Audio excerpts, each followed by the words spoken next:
Joining us now is EQNX Cuddlecore, professional esports player, public speaker, commentator, podcaster, artist, content creator, and is there anything else we forgot? I a variety streamer, but I'm Variety pretty sure streamer. that's I'm already. going to add that to my notes here. Thank you. You are the number one Tekken 7 player I have ever met. We met a few times. I don't know if you recall, I but do, because I mo- also remember it was at Canada Cup after the tournament was done. yes. Yeah, I met you sort of while you were in that tournament, and then afterwards we went the infamous limo ride that neither of us were on, I believe. Correct? I don't remember. I think I was in a limo, but it was like they didn't plan it the best. It No. was another limo or something, and I'm like, huh, what's going on? Yeah. I definitely went to the infamous after party, and you were And that there, was and we funny. and we we hung out. Yeah. I just stayed with the Tekken players, but the Lapchi limo, I don't, because I remember talking to you because that was sort of, it had already become a meme before the end of the night, before the end of the party. Lapchi limo already had like a fake Twitter and everything, so it took a life of its own, and I want to say you weren't in the infamous one. That was unless you remember going there with Justin Wong. No, I was in another one. I was with the Tekken players There you in go. another limo, so it wasn't the infamous one. It was that was a wild day. So I'm being joined. Also, Chase is with us. Say hi, Chase. Hello, Chase Cole here. Yeah. And let me just leave it to the Tekken heads there. Dylan's there as well, but I don't know if Dylan will pop in. So I guess introduce us to yourself, Equinox Cuddlecore. What do we call you? Just like my name, or What do you like to be? What would you like to hear? well, a lot of people call me Cuds, or Cuddle, or CC, or Gnail, which is my real name. Gnail. I didn't know how to pronounce it.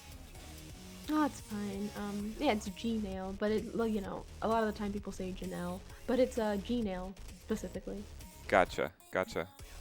Well, I guess in keeping with your pro esports status, we'll call you Cuddle for short. So where are you from? I'm actually from Illinois, but like specifically, it's like a little like a sub. I'm like in the suburbs outside of Chicago, like 45 to an hour outside of Chicago. So whenever I travel to anything, I'm actually going like an hour out of my way to do it. If it's like a local or something, usually. And there's Gotcha. not really a lot of players around here.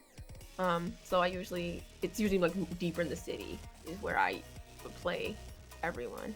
How often do you get out to your locals? Not often at all. When they were happening, I was going a bit more.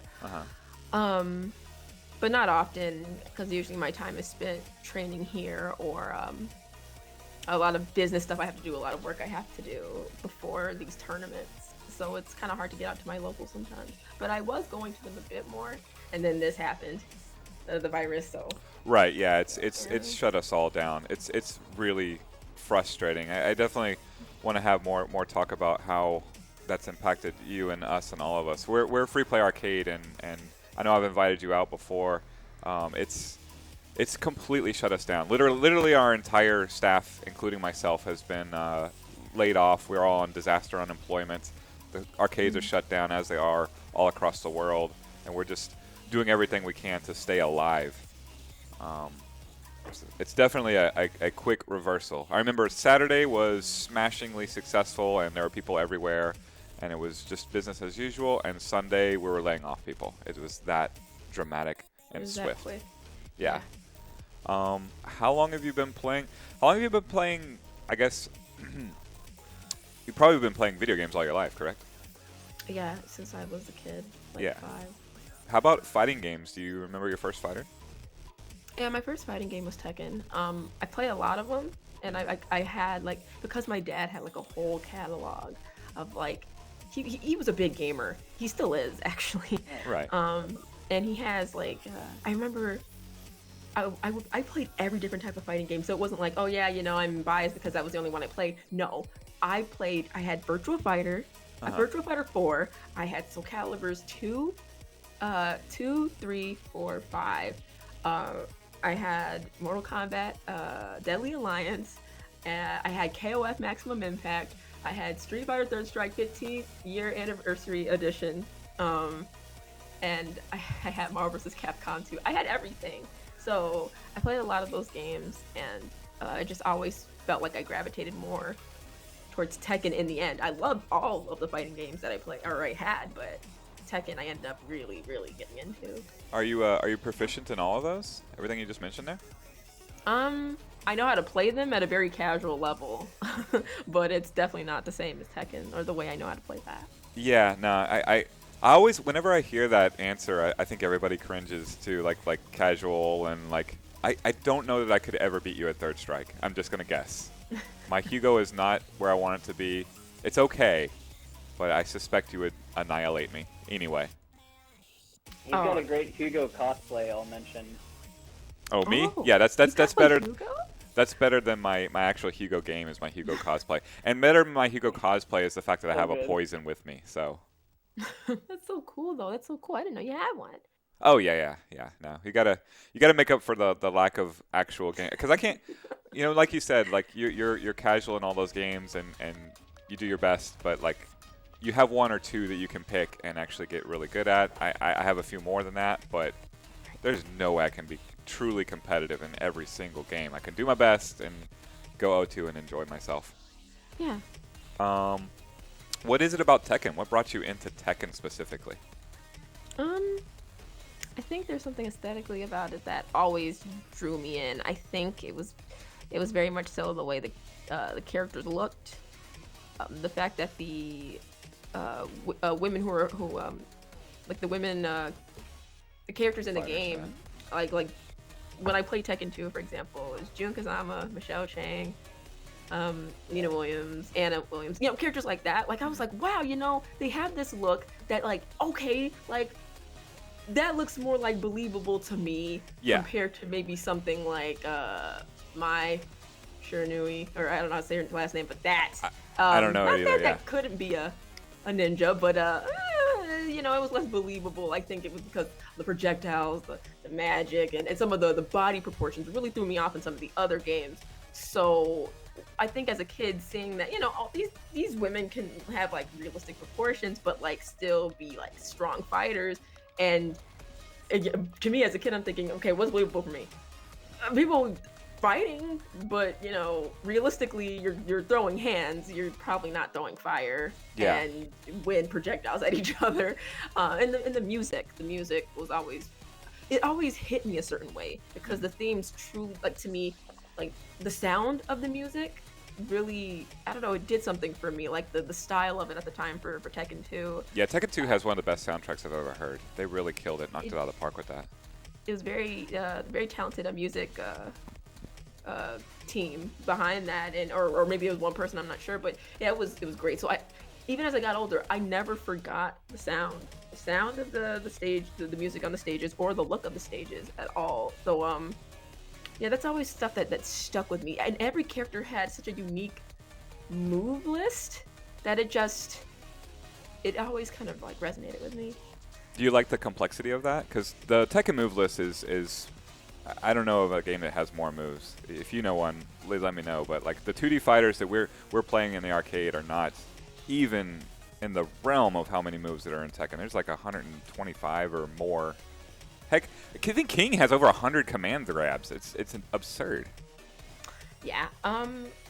In the older Tekkens, they had less moves, but they still had different strings that dealt with the different things. So some characters, and especially with the newer characters, in Tekken 7, a lot of them have really minimal like move lists. It's still effective, but minimal move lists, and I think that was to bring in more casual gamers. Which to kind of minimize complexity and kind of get more people into it. That's what you do. You minimize the move list. Less overwhelming for newer audiences. So yeah, that still kind of shows up in Tekken from time to time. But I know Xiao Yu has 140. Lei does too. because of more complex characters. Elisa's less because she is less complex. Harder to use at higher level, but still less complex in fighting style compared to like literally Chinese like fighting style like that. Those are stance based, so Right. The stance based characters, even back in my days of Tekken, I played Tekken Tag Tournament 1, that era.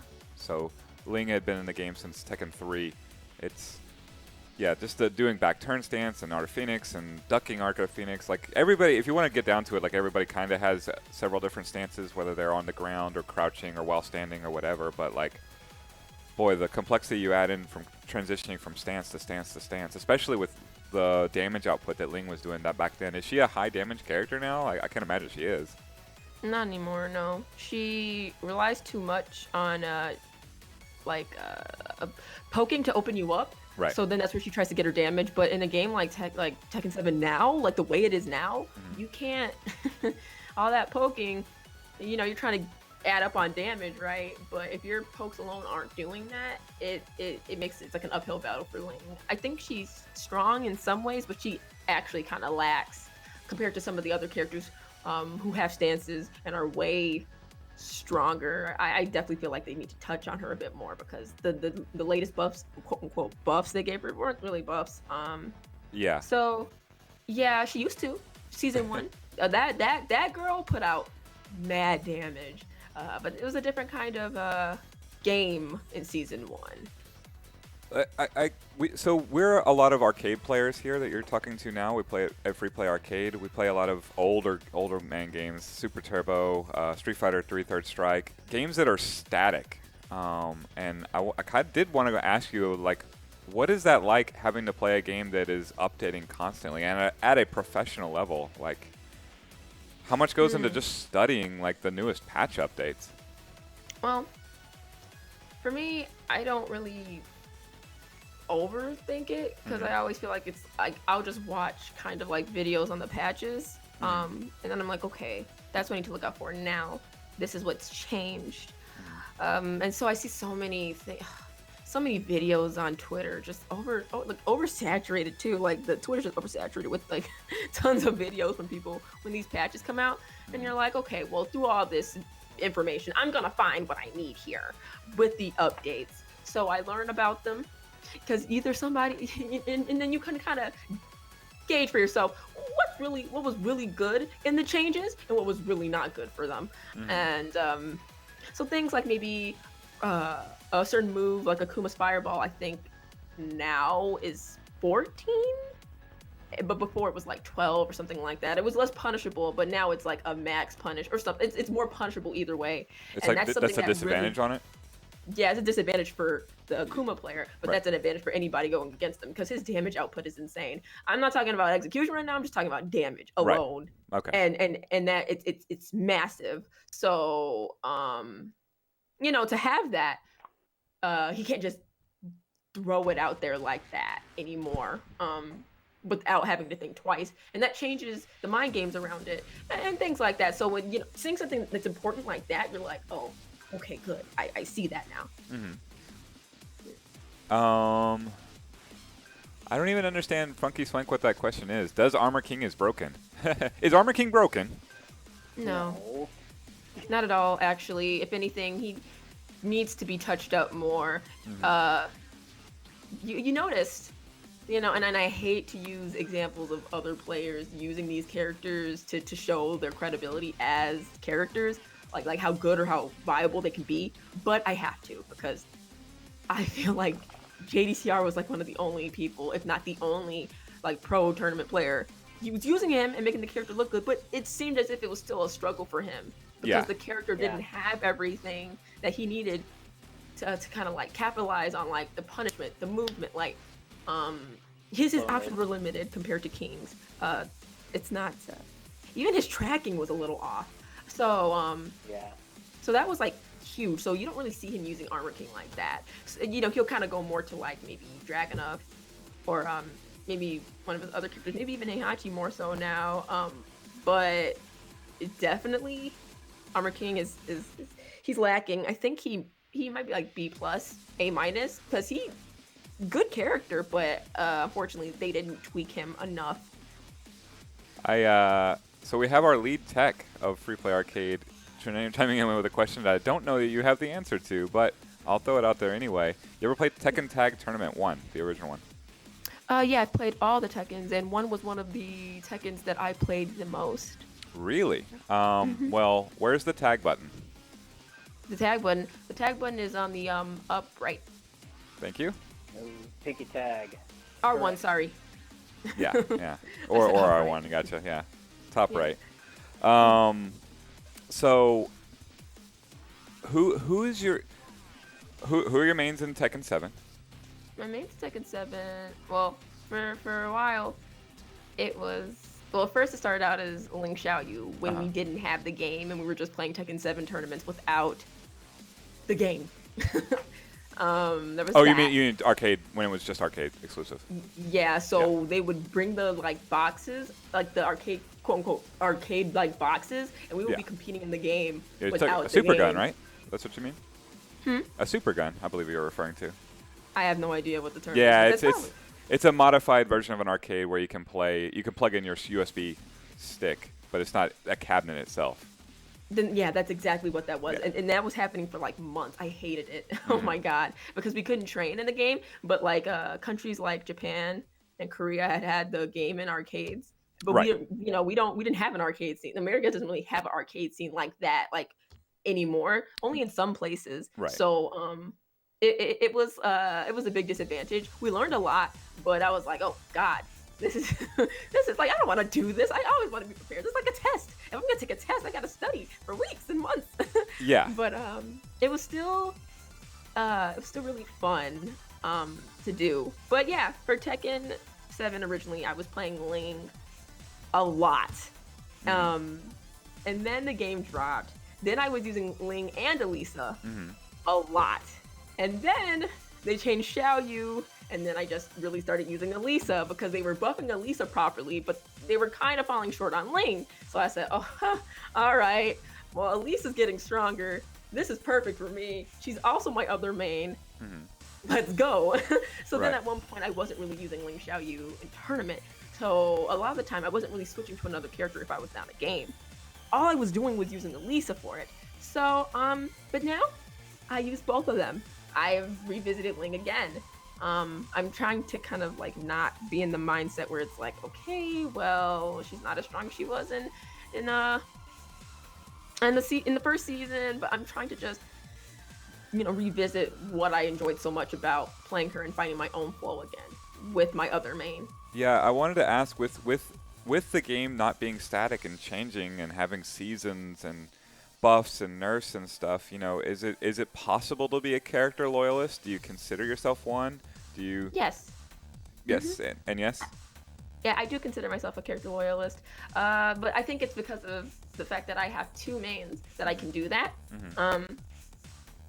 And unfortunately, I've never really been in a situation where I had to stray from it, so I don't really fully know the situation. Because I know there's some people who like they are known for their certain mains, but they don't use them in tournament. They use a stronger character because the version of their main in this game is not strong enough. They didn't, or Namco didn't really bounce them in the way that the player wanted them to. But for me, it's always felt like Elisa, like she might have a few flaws, but like that character's A minus, A plus. She has the movement, the tracking, the range, the punishment, the whiff punishment, the combos, Stances. the stances, exactly. All of like she can make it work. Now, like I said, it's not like she doesn't fall short sometimes, but overall, that character is a sound character. Let's see. Ian wants to know who's a good character to first pick up if you're trying out Tekken. Okay, so there's a couple I would recommend. So a lot of the new characters are really good, like characters to pick up if you're starting out in Tekken 7. So like for example, the Katarina, Claudio, Lucky Chloe, Shaheen. Shaheen is not a bad beginning character at all. Pretty simple, and he has a stance, but that stance is simple in itself too. So you get your damage output, you get a couple mix-ups, you learn about mix-ups with that character. Elisa is a really good beginning character as well. Kazumi, which is another Tekken 7 new edition. So definitely the ones I named, I think, are really good to start off with. How much effort goes into it for you to just knowing all the characters that you're facing against? Like, because you're getting characters added even now. Yes. Like, how much study goes into your opponent's characters? A lot. There's a lot of. I have a lot of years of just going against the characters in general, so my familiarity with matchups is pretty. It's very high. But when they add those characters, you're like, okay, so there's going to be a lot of cheese. Right. Because if we don't know, like, that those characters are new, you're like, okay, I have to approach the new stuff, and a lot of this stuff is going to be, like I said, cheese. Because if you don't know it, you might get hit by a few things a few times. Do you guys have ogre? Oh no, not in this game, but okay. I'm waiting because I'm surprised they haven't. Yeah, but like dealing with his snake arm, like it's just so cheesy on a conceptual level of like they would do an attack and then it would convert to a throw even if you blocked it. And yeah, I can definitely understand where you're coming from with new characters just tossing in some massive cheese, just of a lack of knowledge. Exactly. That's why like when people people complain about certain characters, I'm like, that's cool. You can whine and complain about it, but the tools are there. Like there's so much content now made by people on how to approach these matchups. Like you have no excuse at this point to not know these matchups. Like even the new character, Bakuram, everybody, like there's already like tutorials and stuff on how to deal with him. And even if you don't do that, you can literally go to practice mode. There's even frame data now in the game. Oh, it's built into the game now? It took a while. We had to import a book from Japan that was not in English, obviously, and just sort of guess at everything. Not guess, but, You kind of have to assume what yeah, you would look at the joystick motions that would be written in I'm not sure what the graphical form and know that, oh, okay, this is laser scraper, right? And then figure out all the frame data from there. Yeah, it was. Yeah. And if anybody could import the book or import the PS2 at that point, you are at a massive, almost unrelenting advantage. A more specific question for you that I don't know how to relate other than to just read it for you. What were Cuddle's thoughts on the state of the game when Leroy was dominating right after release? Oh, what a great question. Okay, so I mean, all these are great, but like, it's just that one's really interesting because I do feel a certain kind of way about this character. All right, so let me just start from the beginning with this. Looks really cool. I really like how the character looks. I was like, wow, this is gonna be hype, but I knew something was gonna be off. Characters, he kind of challenged everything about the regular fundamentals of Tekken. You think you're plus right here? Leroy has something for anything. Like you never really felt like it was your turn against the character when before they patched him. So that really when Evo Japan happened and all you saw were Leroy picks, it was so boring. That's all I can say about, like, it was boring because I always used to praise Tekken about how diverse character picking was. So there's all these different types of like players, and they use all these different types of characters. But the thing that was universal about them was that fundamentally they were good. They had the fundamentals, but they knew their characters. They were character specialists. But when Leroy dropped, everybody was just picking him because everybody just wanted to win, which I can't knock people for because competition. You're a pro, you want to win. I get that, but at the same time, I think all that work gets put into making these different characters and the designs just for you all to make one character that literally is the easiest version to just of a well-rounded character. Like it's like it means nothing. Everybody just picks him, and it's like none of the other characters get any love. All the time, all the work, all the effort that those pros and just players in general put into their characters just for Leroy to be designed and to say, well, we need hype, so we're really gonna just make a character that makes it hard for all your characters, even though you can be a strong player, doesn't matter. Leroy will literally challenge everything that you do, even if you do have advantage. And it was very disheartening to a lot of people. And they had to patch Leroy. He's still really strong. He is, and he's less brain dead up close now, though, because you could kind of just spam down 1+2. You could spam parry. You could it was hard to get away from his stances. Like I had to deal with that at Frosty Faustings, and when the character pretty much he dropped not too long after the tournament. He dropped kind of maybe a week or two before, maybe Frosty's, and I was like, this character, I don't want to, like, this is not something I would want anybody to deal with. This is like, you never feel like you have the advantage. Like I said, it was very, I was aggravated with it. Have the nerfs brought him back into line yet, or is it still out of control?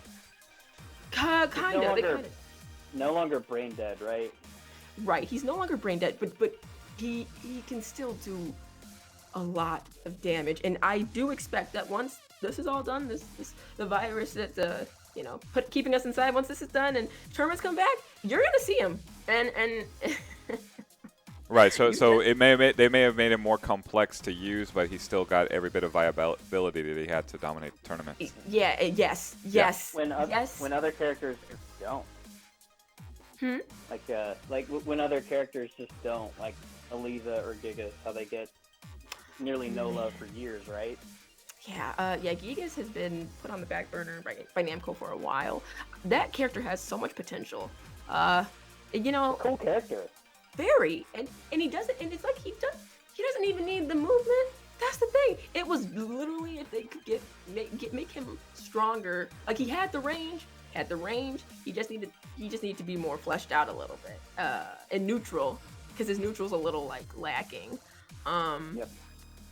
But slightly better frames, maybe, and maybe give him like a one break or something like that. Yes, he needs more command.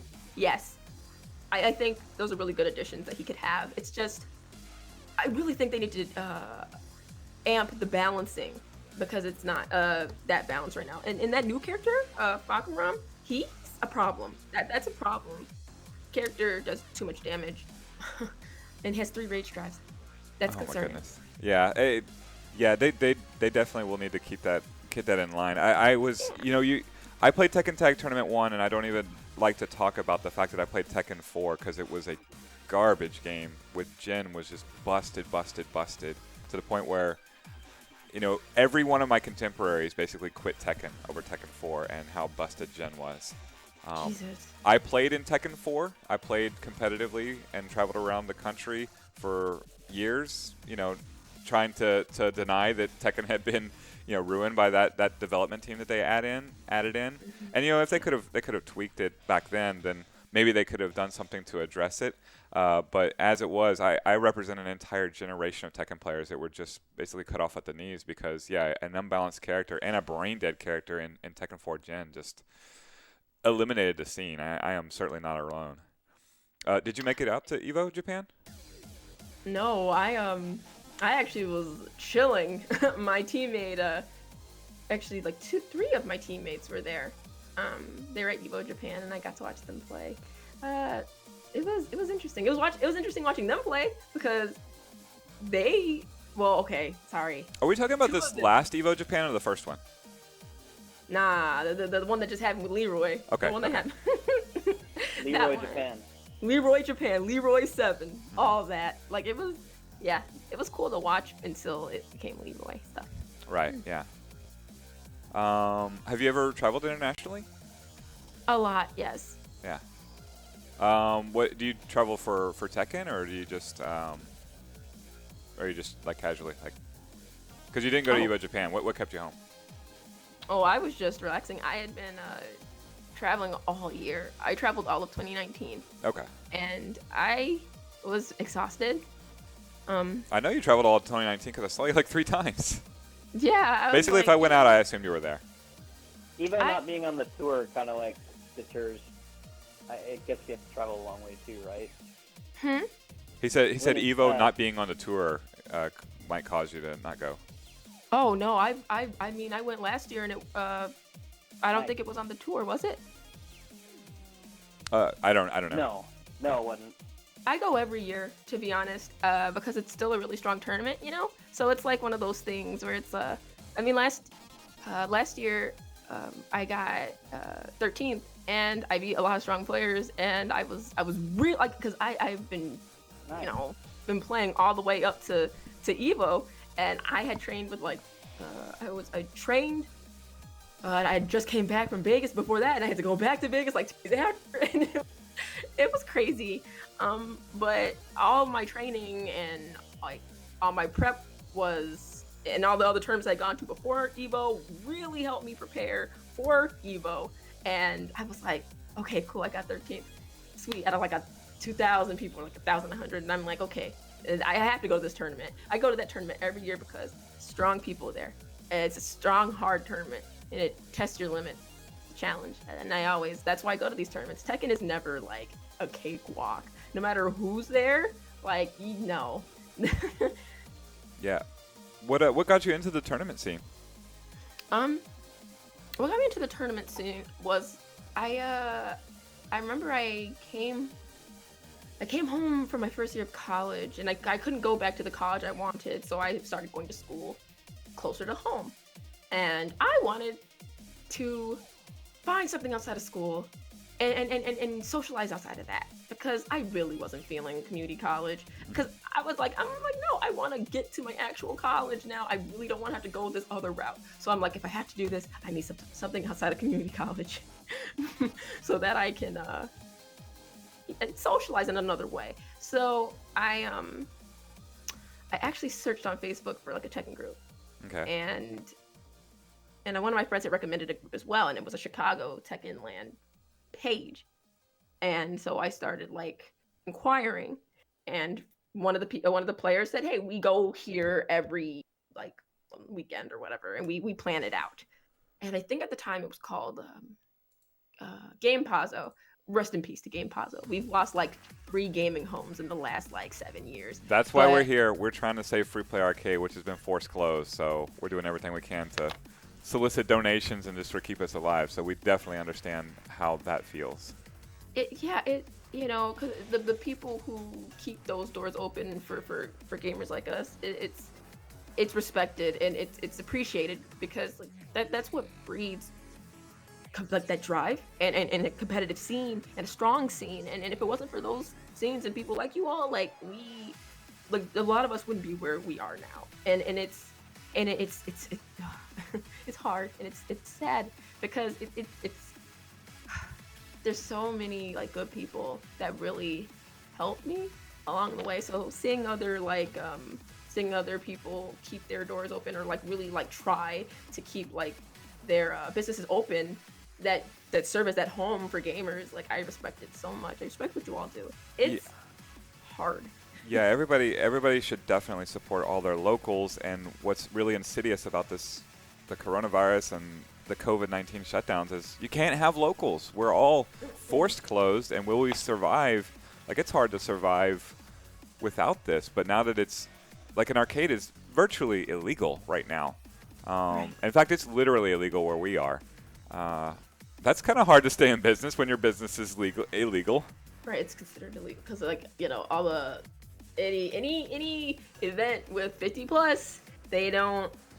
Yeah, it's literally putting businesses on hold, like or like they're closing because they can't make any money from them. And zero revenue, all the rent. It's a bad situation. We're just trying to eke through it so we can be on the other side and hopefully have you out to our facilities. I mean, I know I've invited you, and we would love to see you at some point if we can get our doors back open and offer it to you again. It's so frustrating right now.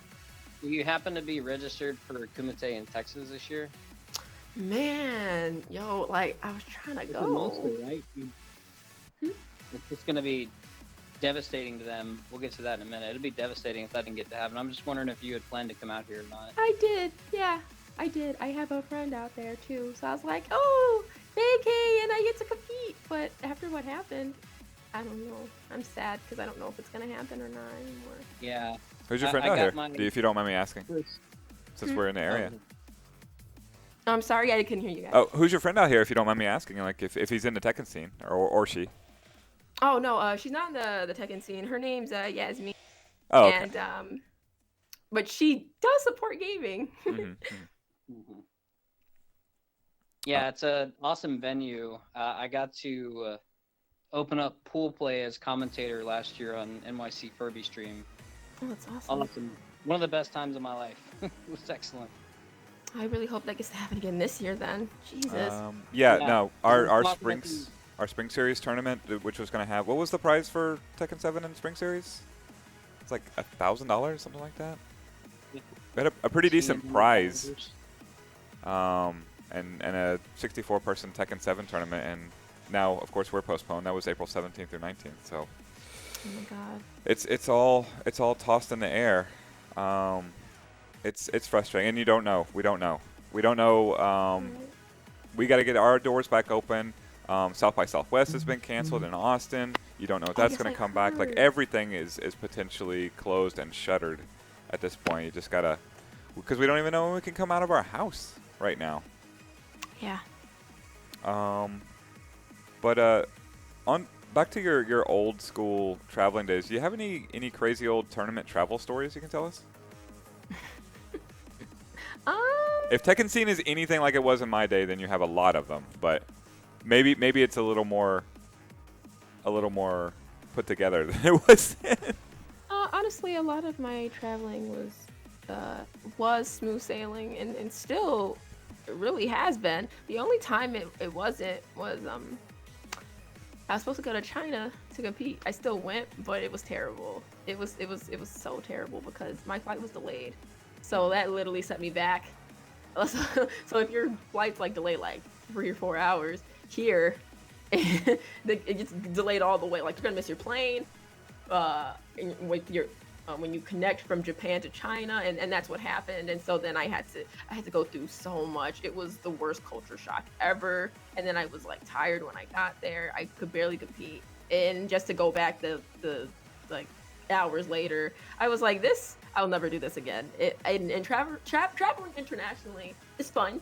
I like it, but I always make sure now that like if it's delayed, I'm not doing it. It does because if it's gonna compromise like my energy and me competing, I'm not doing that. That's not like nah. But Is there a big Tekken scene in China?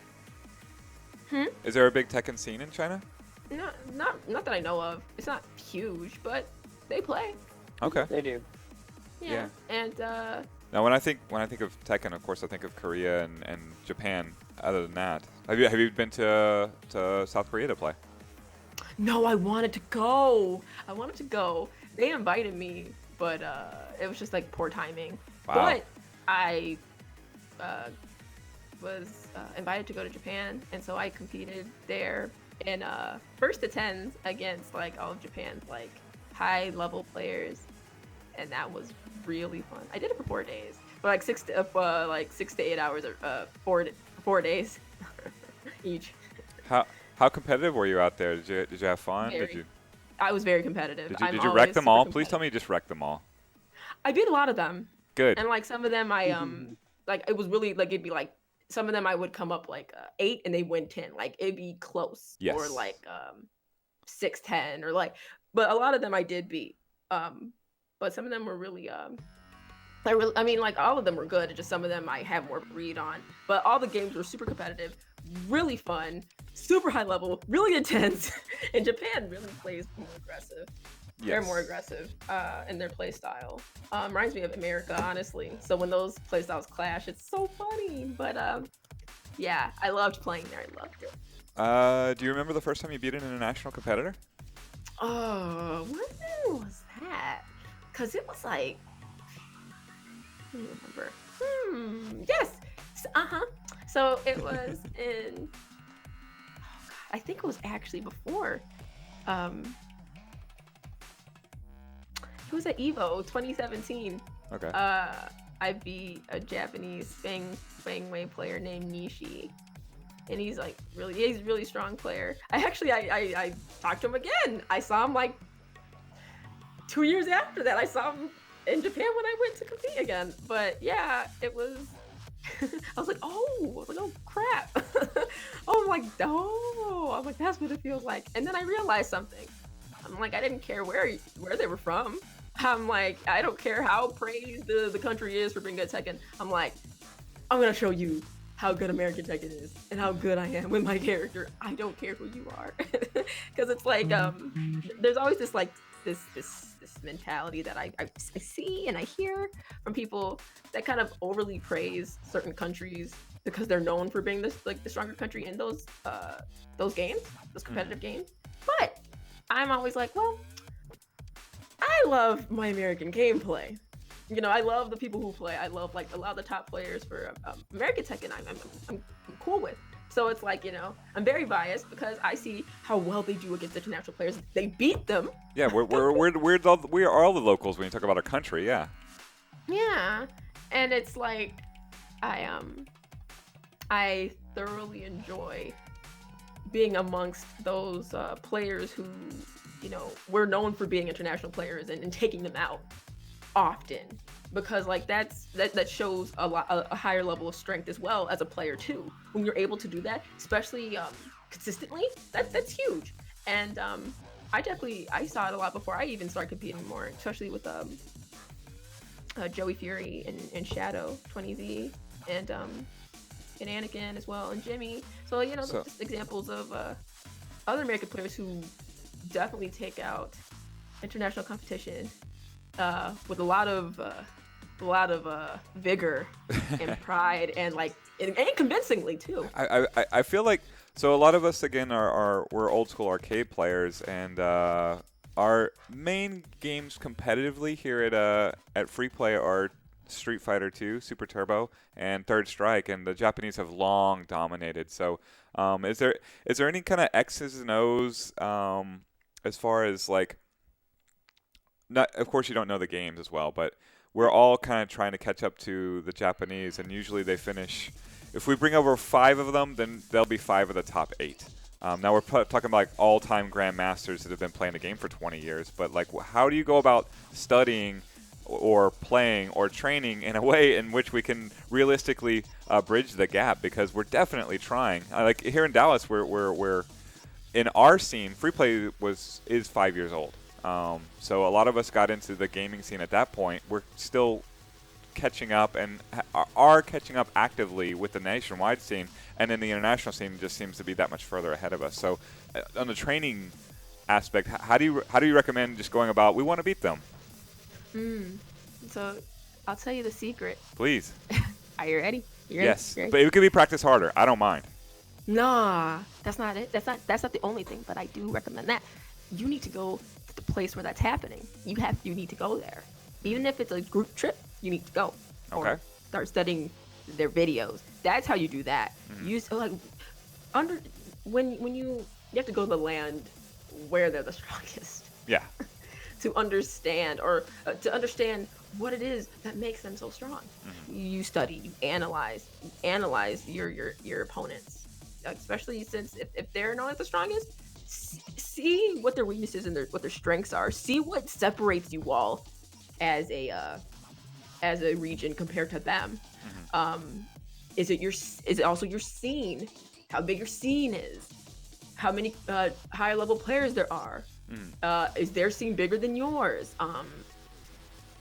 Do they have more tournaments than you all? Are they training longer? Like, those are all things to consider. And if that's the case, start emulating or incorporating what they do and their practices into your own community, because that is what will make you stronger as well. We figure, or I had figured at the onset of this, that it's population density. Tokyo having that dense population, everybody sort of speaks the language of Street Fighter there. Yes. And in fact, I went out to several arcades and saw people grinding away at Tekken 7 and at Super Turbo even 25 years later. So, yeah, I feel you there. We have tried to emulate it by just getting everybody in the arcade locally playing all the time, as many as possible, cross-pollinating games, just to get the number of players up, because I feel like that's ultimately Japan's big advantage, not just experience, but like they get to grind away with people in person all the time, always the next man up. So we were emulating it until they outlawed us. Oh, Yeah, Oh, sorry.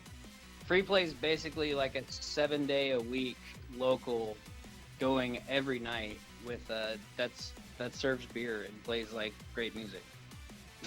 So Depending on your opinion of 80s music, 25-year-old. Or So 90s, the 90s hip hop location- after 90s hip hop after 9. Don't forget. Yeah. 90s hip hop after 9. That's right. That's right. It's So good you times. all have a very open location, which is really good. So you all have amped the numbers and people who show up in the scene. That's really good too. Mhm. But the biggest thing I'll say is, like, you know, you can have all the numbers, but it's about what you're studying and what you're training for, or how you're growing the strength of your players then at that point. Okay. Because think about this as an example.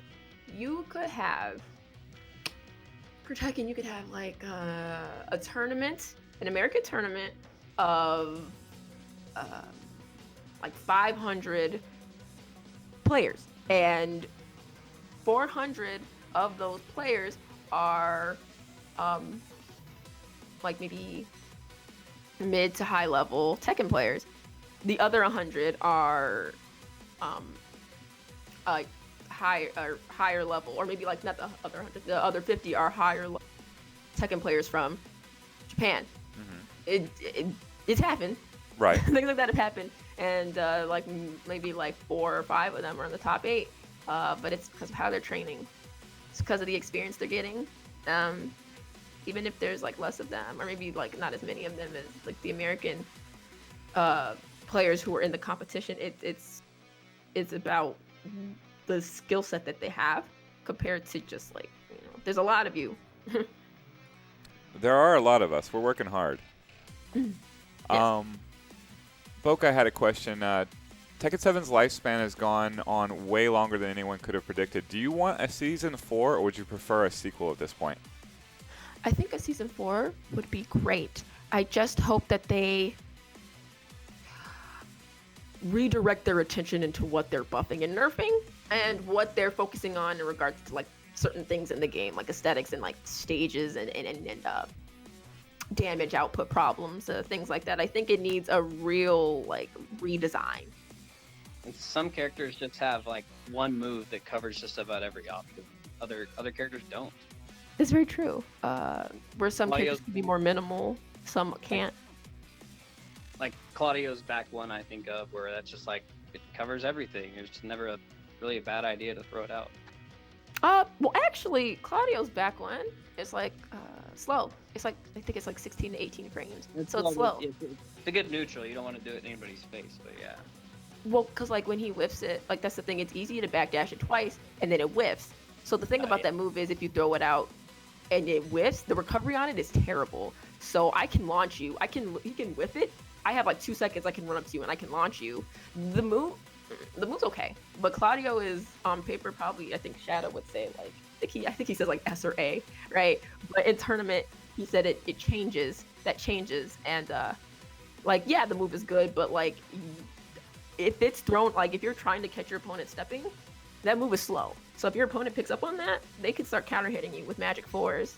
It happens a lot actually, and but yeah, no, good move nonetheless. But that move is for Claudio is actually used sometimes, but they use it more at the wall because you can't leave the wall.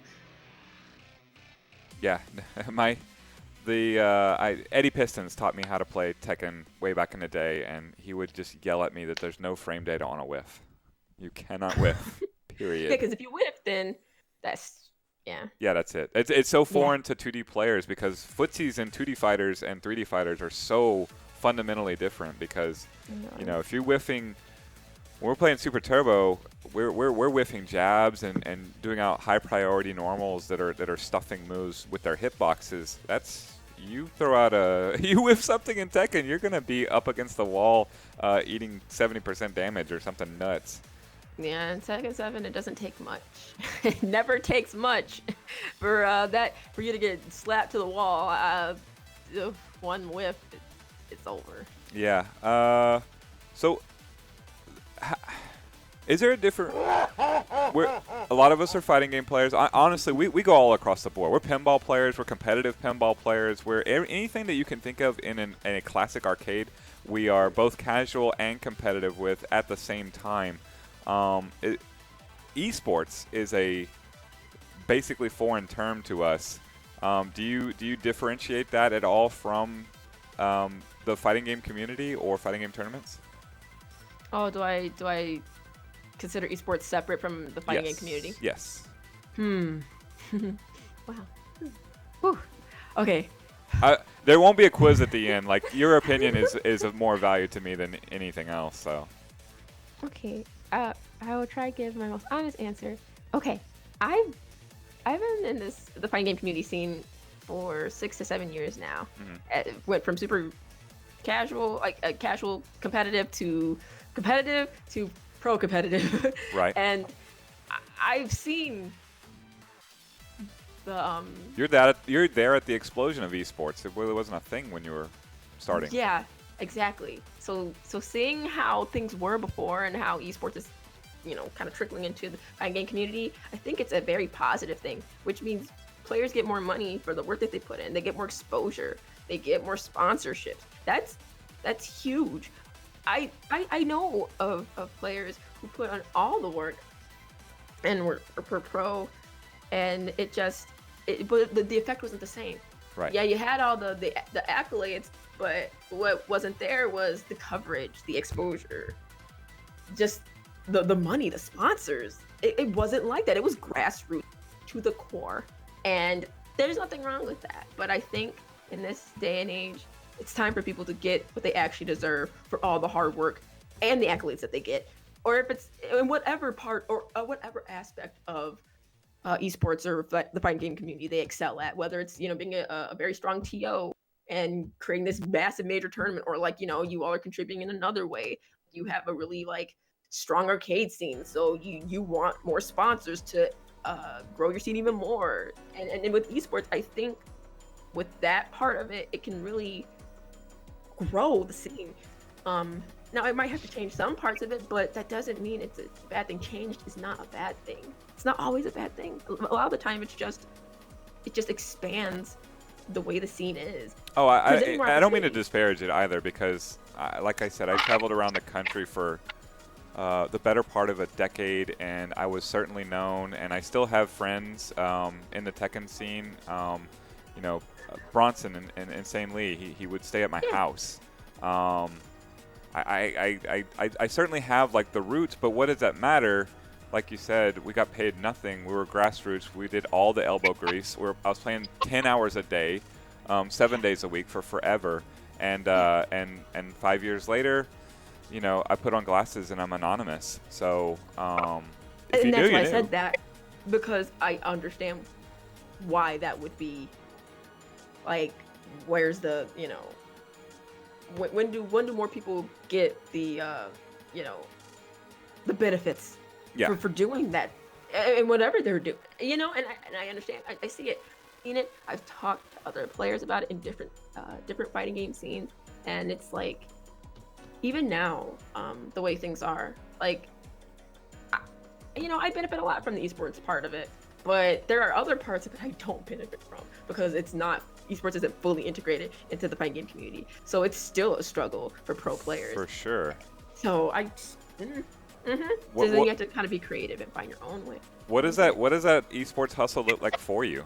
Are you having to constantly go out and find sponsors? Is that you doing it? Is it your team? Because we're just a bunch of arcade nerds that are just grinding away. Well, it's kind of like both. Or a lot of the time, opportunities are presented to me. So depending on how for example, I just got asked by the news outlet to talk about diversity in gaming, and they asked me different questions about it. That's huge, because the audience they reach is millions and billions of people. And interviews I've gotten over the years and stuff like that. In the past year and a half, 2 years of being on EQNX, I've gotten sponsors because of my team and because esports is starting to come into it, and I'm glad I came around this time. Yeah. But we definitely have had to I'm glad you came around at all, Cuddle. thank you. I love being here. There are parts of it that are frustrating. The parts that don't always fully accept women. Or you being different than maybe what they're used to seeing in regards to a certain type of woman. But they say being you is the best thing you can do.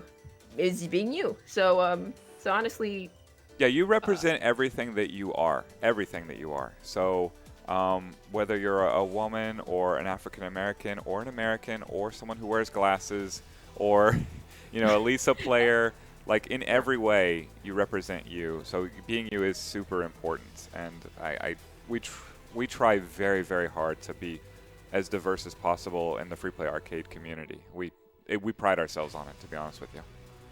Yeah, that's something that I wish some other communities made it more of an effort to do. Because it's not just like the gaming ones, but like even the cosplay ones and stuff. I see things where we're like cosplayers discuss like we don't feel included, like we don't feel like this space is made safe for us, or like that we're considered like respected individuals who do the same amount of work as like maybe someone who's like a non-person of color. So it's just or feeling included in in a space that supposedly is supposed to be like inclusive and diverse. It's so important that as a community you actually show that physically with your actions. And that's great that free play has such a diverse scene, because that actually is super welcoming for people. They're like, oh, I see all these different types of people who look like me, and they treat them well. They have nothing but good things to say. I'm gonna go there. And when that happens, they tell other people. They tell other people that, hey, I had this great experience at free play, like, and then that just more people like. It matters for so many reasons, because people want to feel represented. They want to feel understood, respected, and that space where they found their passion is also a space that's safe for them as well. Yeah, at this point, most of us are playing a 20, 25-year-old game, just depending on what the game is, because we play a lot of them again. But like, when you're playing a game that old, that doesn't have corporate money in it, doesn't have typical like esports avenues to funnel players in, we can't be even turning away players. If you're a mom of two who decides they want to throw Hadoukens at you, then that needs to be encouraged. And in fact, if you want to have your kids do it as well, we have kids tournaments as well. So ages, races, ethnicities, literally anything, like we can't be turning you away at the door. We need you here with us, because like I said, when we're chasing the Japanese players, they got population density, and we aren't going to get there with just a bunch of bros who look like me. Right. No, that's a very that's a very good, very well said. Funky Swank here says, teach the moms and kids to throw fireballs. I definitely have, and we have been throwing them with us. They have been throwing them with us. We have a 12-year-old that'll wreck you at Super Turbo. It's great. I love that. Yeah. I love that so much. Tell me about your controller. What do you use? I use most of the time I use a PS4 controller or a PS2 one. Is it one specific one? Is that your baby? I wish I had a baby all the time, but unfortunately, because of the way that I move on my controller, they don't last long. The D-pads give out so quick. So unfortunately, I just kind of keep them now as shells. But it reminds me of, on my tournaments. I always have to replace them all the time. Have you ever had one go out mid match? Ooh. I've seen it before. But before the match. Yeah, back in the day. Well, we're using fighting sticks. Actually, we're arcade, so we're using arcade machines. But even in my day, we would use fighting sticks, MOS system sticks, American sticks. We're crazy. But I definitely remember I remember specifically one tournament out in Los Angeles. Ryan Hart had a button just fall out, and it was right in the middle of his grand final. It was harrowing. Do you ever play in arcades? Do you have arcade experience? I only have the side arcade experience where, like, if I go to like a GameWorks or Dave & Buster's, they'll have like a little arcade like setup somewhere. Where do you go to GameWorks? Where is that at now? Oh, Schaumburg. Yeah, they have one in Schaumburg in Illinois. Okay, we used to have one out in Grapevine, but it's long gone. Oh, do you think they'll probably bring one back? Because they seem to be putting them everywhere now. GameWorks, I doubt it. But then again, Dallas is the home of, like, it's the corporate home of Dave and Buster's. That might have taken it away, like taken away the market share. I don't know. It's hard to say, but I doubt it, considering GameWorks Grapevine was a thing for almost a decade here, because it was one of the original opened GameWorks, and now it's gone, and malls are different, and like the whole scene is different. Yeah, like it's changed. Yeah, fundamentally and probably forever, I would imagine. And honestly, like, even mentioning, you know, those style, like Dave and Buster's almost feels like, you know, I don't know how many fans of Dave and Buster's are in the chat. Like we're crazy hardcore arcade heads, and we don't want to see redemption games. So, or even like modern Raw Thrills games drive us insane. There are very good modern games that are released in I really arcade. hope that maybe parts of the scene get more arcade scenes, or maybe like they just can like getting venues. That would be huge. Well, we have venues, like we have like free play, like legit is big here. You know, we had a Tuesday Super Turbo tournament with 70 players. Like, that was our local. So we're bringing the numbers, but we're not bringing it in Tekken 7, like, necessarily. In fact, our Tekken 7 scene is hurt, you know, because it's on the private sector a lot. And even one of the main guys who ran locals, you know, he got married, and he's just a little bit younger than me, and just retired his locals. So, you know, I don't know. Chase, where do you go to play? Actually, you don't, do you? Chase is gone. He abandoned his local scene. No, it's all good. You said you played classic Tekkens. Do you have a lot of experience with older Tekkens? Yes, I do. Especially Tekken 2. Tekken 2, that's interesting. Who'd you play? Who did I play? Yeah. Oh, I played Jun Kazama, Michelle Chang a lot. That's interesting. I don't even know how old you were when when Tekken 2 came out. Do you remember it coming out? I don't remember it coming out because I ended up playing it like 4 or 5 years after it dropped.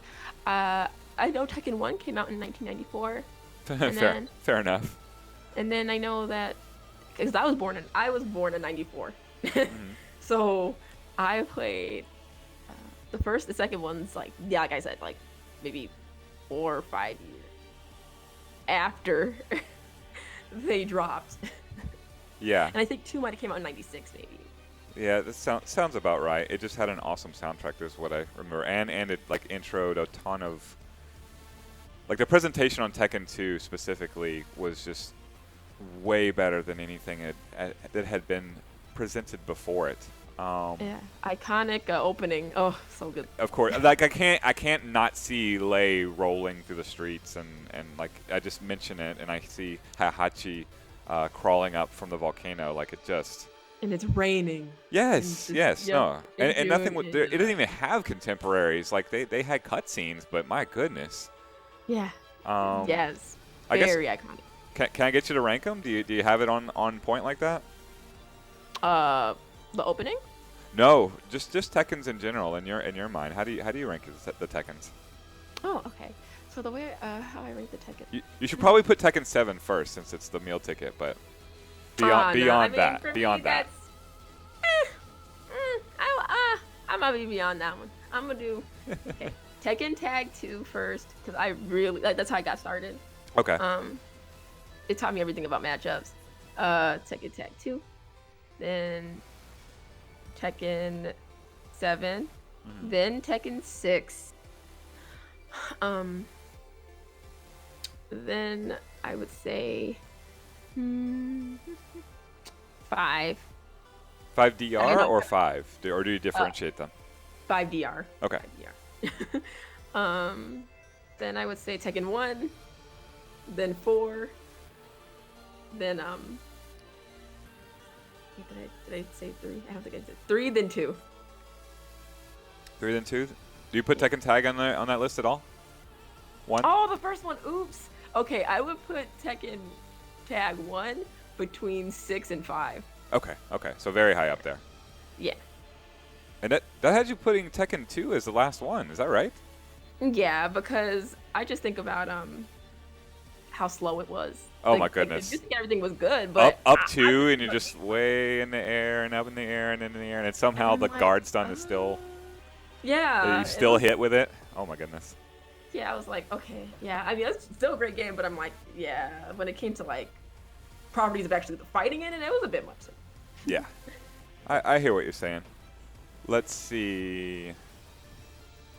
All right, so I don't see many more questions in the chat, which is fine because I do have my my rapid fire questions. Well, this first one. I've got one for you real quick if you All don't right, mind. Arthur, go for it. Hello. Yeah, I wanted to get on earlier. Then my computer decided to do a Windows update, which was fun. What is your opinion on the crossover characters in Tekken, Keys and Akuma and all of them? To be honest, from a competitor standpoint, of somebody who really likes things that are solely Tekken in their Tekken game, I personally didn't like it much. The competitive aspect where the damage output was super high for both those characters and people had to deal with it all the time. I wasn't a fan of that. But from a business standpoint, I think it was a really good decision because it brought in other players from different scenes because their favorite characters were in Tekken. So overall, I think it was very beneficial to Tekken 7. But at the same time, I also feel like competitively, it really changed. I personally know several Street Fighter 4 players that made the transition over to Tekken solely because the Akuma character is so similar to how he played in Street Fighter 4, which I think is pretty cool. Yeah, But either way, who's your least favorite Tekken character? Akuma. I think he's not Tekken, and so for me, I'm like, I can give or take.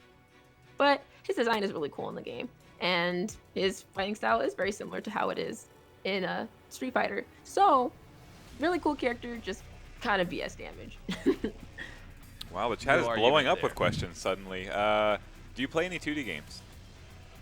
Well, the 2D games I used to play were like Street Fighter and Marvel vs. Capcom 2 and Capcom vs. SNK 2 and KOF back in the day. Which But which not KOF? anymore. Which KOF? Since there's like 40. We've Oh. been getting smashed on 98 while we're stuck in our homes. I think, which one was it? It was like 2001, I 2001. think. Yeah. What are some of your favorite non-Tekken? Well, that's basically the same question. So non-Tekken things. All right. How about non-fighting games? Oh yes. Some of my favorite non-fighting games are I really enjoy Resident Evil a lot. God of War, Ooh. Ninja Gaiden. There was, I mean, I wish the series had more games for it. Heavenly Sword was, I think, underrated. It's such a good game. And it was like when the PS3 first came out. That was like one of their opening titles, and that game was so good. It felt like it needed to be longer. I wanted more from that game. Like I was having fun, and then it ended, and I was like, okay, and Right, like that's how we're ending. This is the note we're ending. And it was like, what? I really enjoy. There's a lot. Yakuza. My friends, they gifted me the game, so then I started getting into that. They're like, "Cuz, let's play Yakuza." I said, "Okay." And so I really ended up falling in love with the game, and then just the comic book feel it has, and the story, and very dramatic. But I really enjoy it, and just how open the game is. But yeah, I think I named a lot of them, but I think there's. But yeah, those are the main ones. Oh, and Kingdom Hearts. Kingdom Hearts was a very good series. Well, all right. We have a group, and let me check. We have a pretty ridiculous sized group for. They're not specifically female players. They're more players who are okay with being casual. They call themselves the Panda Embarrassment. I would say it's like 95% female, and there's way more than you might think. So I put them for questions, and the only one I really got was from Marion, who wants to know, what's your zombie apocalypse weapon of choice? oh, a zombie apocalypse weapon of choice.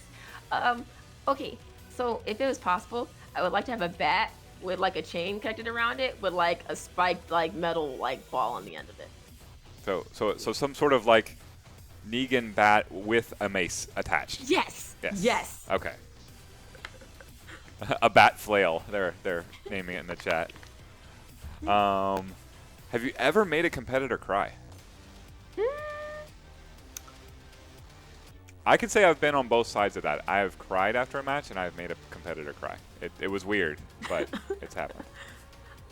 Unfortunately, I haven't gotten that awesome experience of making somebody cry. It's not fun. It is not awesome. Let me tell you, I made someone cry, and I wanted to hug the man so much, and I basically sent my friend over to console him because I didn't want to be, hey, I beat you that bad, and you're clearly crying. But I feel for you. It's not all that bad. Yeah. Yeah. I actually. I've never gotten to do that, but when people do cry when they could be, you see the passion. You see the passion there. I've definitely cried after games, winning and losing. Right, that's me. Yeah, I show my emotions, or I can. So I've cried. I've cried in the last 2 weeks on the air, but I feel like everybody has at this point. Yeah, I feel that. Woof. Yeah. Actually, I didn't even ask you, how is the coronavirus thing impacting you? Are you all right? I'm all right. I've gotten sick like 3 times in the last like 2.5 weeks, and it's been a little odd for me because I can't compete. But I think honestly I was really exhausted, and so I get to work on my content. I get to work on my streaming content as well, as long as my tutorial content and my podcast. And the tournament that Equinox, me, and a couple of our other partners put together called the Cuddle Circuit. Yeah, let's go ahead and plug everything. Go for it. Oh, well, yes, the Cuddle Circuit just happened. Our first one was March 26th. It was amazing. And it's a Tekken 7 tournament. It's North American region only, and it's for PC. We have prizes from like things that range like for giveaways, for our audience. This is on Twitch on the Equinox it's Equinox GG. So it's twitch.tv/EquinoxGG. That's our team channel. It gets a lot of like traffic. That tournament, and that was the first one, but we want to bring the community together, and we want to keep that competitive drive and that spirit high, even while things are on hold. It's a great way to support our community. It's a great way for you to win some free merch and some things for your setup. It's a great way for you to test your skill, because that tournament looked like an offline tournament, and it was insane. It was hype. It's a good time, good vibes all the way around. And so if you are trying to kind of ease your way into the Tekken scene, or trying to find more competitive tournaments to go into, the Cuddle Circuit is definitely one that you should do, and we will be doing it April 9th. April 9th? Mm-hmm. Yeah, and is it all online? I'm hoping Yes. so. Yeah, good, excellent. Yes, and it's pretty well ran. We are going to adjust some things for next tournament because that was our first one, but overall, it's great. It's a good time. More vibes, fun commentary from me and a guest commentator every month. So yeah, you all will not be disappointed. So we're just our team, and like just me in general, like finding ways to, stay positive with everything. I'm definitely expanding more on myself and my brand, even more so. I've done a lot of like tutorial stuff. I'm always busy, and I like that because it's either I'm bettering myself, making sure my streams of revenue are always like good, and or I'm just brushing up on what I can do to improve my brand in esports, and I'm just helping out people, training them. I think you're doing a great job. I mean, Thank you. I'm partial, but you're definitely holding it down wherever I traveled the last 2 years, and always look forward to seeing you on the road, and just honestly just seeing you like be competitive and just wreck people, because back in my day, like, it was not. The international competition was new to the scene, and to have you take them to the very limits and beat them in many cases is inspiring to an old man like me. I appreciate that so much. So many times, like it's like you do these things, and you're proud of yourself, and it feels good, but it means a lot when like people like who support you and have your back and them, like they appreciate you too. It's nice to be appreciated. Because as a competitor, sometimes you don't feel enough. 'Cause if Yeah, somebody yeah, yeah. else You're says you're it's you're not. you're the round 3 opponent normally. I understand, but like seriously, like you're opening doors for people like you said. Like I said, you represent everything that you are. So you're opening doors for everybody who might be like you in any way. Mm.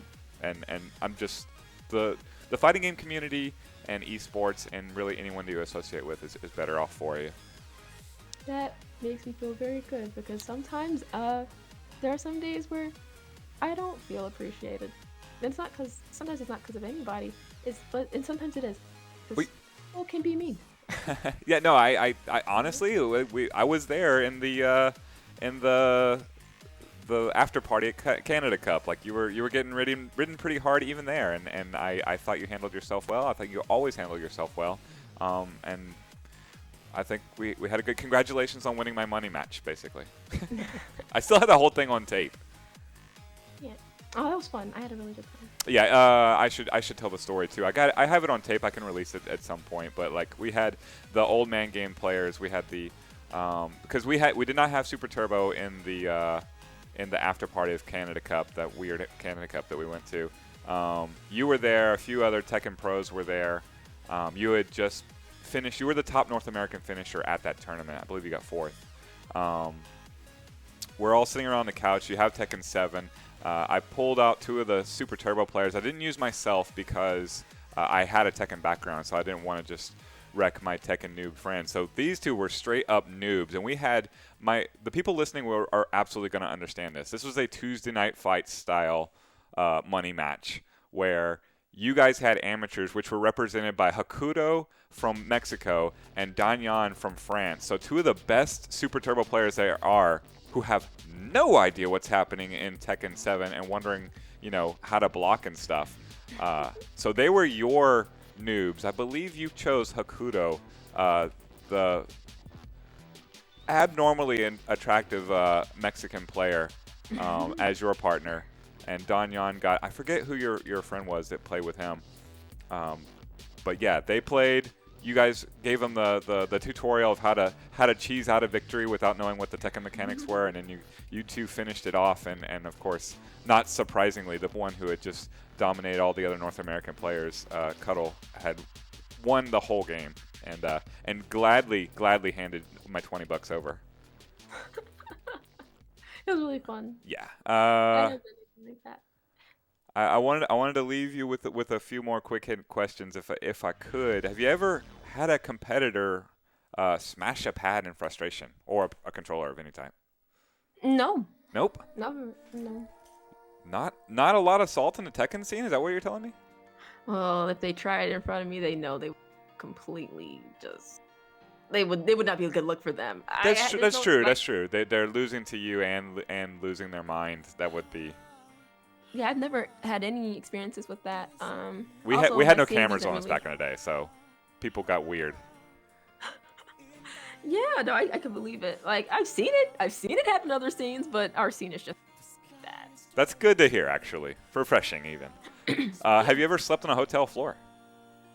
Not a floor, but a bathroom, because my friends they gave me a whole bed to myself, but I said, oh my god, you guys snore. I'm a light sleeper. I need to sleep. And so I'm like, I'm going to the bathroom. I can't hear anything there. And they were like, oh my god, she's in the bath. Oh my god. And I'm like, okay, I'm fine, guys. They felt so bad. I said, nah, I'm doing this for myself. I made my cute little bed in there. It was all cute and fluffy. Got my pillow, and I put myself in there, and I closed the door, and I went to sleep. I haven't slept in the bathroom of a hotel, but I feel like I've slept in every other possible permutation of a hotel because there'll be 14 of us, and we've all gone to Iowa for some reason, and then I'm sleeping. I think the worst I ever did was on the floor between the wall and the bed, where there was not even my full body's length of room there, just kind of on my side, and well, I was being held. That's for sure. I didn't feel insecure.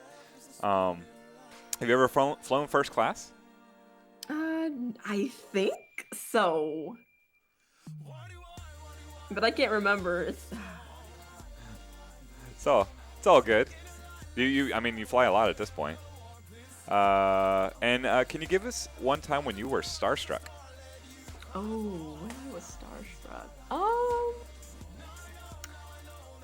Just about anything in general at a tournament? You could take that however you want. I mean, I know you've met people. I've been starstruck when I met you, so I know you've met people who you might admire, but like, however you want. Okay. Okay, I was a combo breaker and last year, and so the Tekken tournament was done. Yes. But I was sitting with my friends, and we were in the back. We were watching the Mortal Kombat final, and I was like, well, I've never really watched this game competitively. And so I was sitting there, and then I see Scar ends up winning, and I'm like, I said, oh, he beat Sonic Fox, and I'm just like, oh, I was like, wow. I'm like, I was starstruck saying that because I'm like, I watched somebody else in another game do something that's like the equivalent of somebody beating me in Tekken, and I thought, oh, in grand finals, and I'm like, wow, that's awesome, and it was just super inspiring. And then I said, hey, congrats to him way later in the day, but I was like, this is so cool. I get to see another final and see somebody really just like beat all the odds. Yeah, I got to be there for that too, so it's anytime I can see a nice hype match, even if it's like Smash Brothers, I don't care. I just love to see that crowd reaction and everything.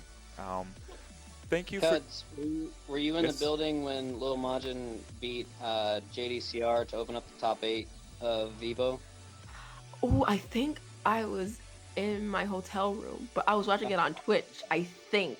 And I was like, oh, snap. And it was just like, that was like, he was just going through people. I was like, oh. I remember that forever. I actually was holding my 3-month-old son, and it calmed him down, actually. He didn't like to sit still, but he was getting into Tekken early on. So always remember that. That's awesome. I mean, yeah, what Majin did, like, and with the character he did it with, oh man, hype man. Yeah. He's a hype player, and like he knows about his character. His fundamentals super solid. You know, we haven't seen him play much lately for like months, not really. But you know, from what I heard, he has returned back into it, so maybe we'll see some more hype from him. Hopefully, once everything dies down. He definitely had that defiant spirit that you were talking about earlier. Yes. But I wanted to thank you. We're about to get to our free play arcade Jeopardy. So thank you so much for joining us. This is EQNX Cuddlecore. Can you hit your social presence again? Yes. So I'm very, very active on Twitter. You can follow me. It's at Cuddle, then core, Cuddle_core. On Twitch, it's twitch.tv/Cuddle_core. And on Instagram, I'm very active on there too. It's TK _, you know, like Tekken TK, TK_Cuddle. Thanks, guys. Yeah, thank you so much. You're a friend of Free Play. You will always be welcome in the DFW area. Just let us know when you're in town so we can roll out that red carpet for you. Sounds good. Thank you so much for having me to talk and discuss with you all here today. I really appreciate it and appreciate everything you all have done for your community and for the community overall, because it gives people a home to play and be themselves. All right. Thank you very much. Oh, no problem. No problem at all. You all have a good one. You too. Next time. Bye. Thank you so much. Class act, that one. What do you think, Chase? I like it. Yeah. Not so bad for esports. I have seen her on Twitter before.